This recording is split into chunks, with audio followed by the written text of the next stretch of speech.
एक छोटे से गांव में आदित्य नाम का लड़का रहता था। उसका घर साधारण था, लेकिन उसके सपने बहुत ऊंचे थे। उसे आसमान में उड़ते हवाई जहाजों को देखकर हमेशा लगता था कि एक दिन वो भी उड़ान भरेगा। आदित्य के पिता किसान थे।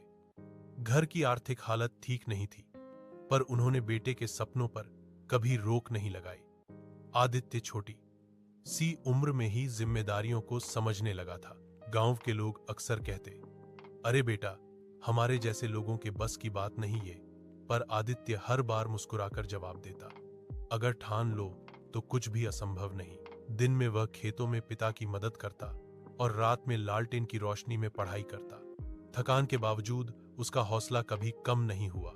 आदित्य ने हमेशा स्कूल में अच्छे अंक लाए। उसके अध्यापक भी कहते, यह लड़का एक दिन कुछ बड़ा करेगा। गांव में सभी उसे अब थोड़ा थोड़ा गंभीरता से लेने लगे थे।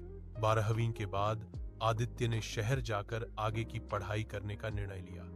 यह फैसला आसान नहीं था, क्योंकि पैसों की कमी बहुत थी। शहर में उसने खुद ट्यूशन पढ़ाकर फीस भरी।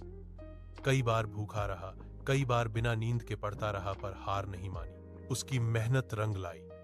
उसे एयरफोर्स अकादमी में प्रवेश मिल गया। वह दिन आदित्य के जीवन का सबसे खुशहाल दिन था।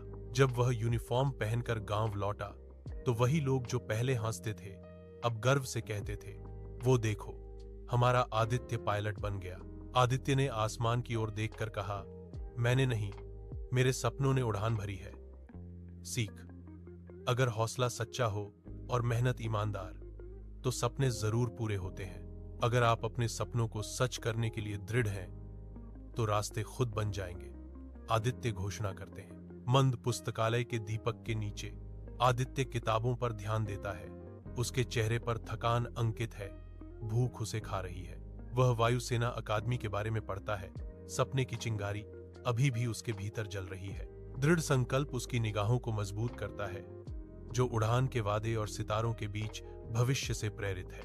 आदित्य वायुसेना की वर्दी में अपने गांव में वापस कदम रखता है, जो परिचित परिवेश के बिल्कुल विपरीत है।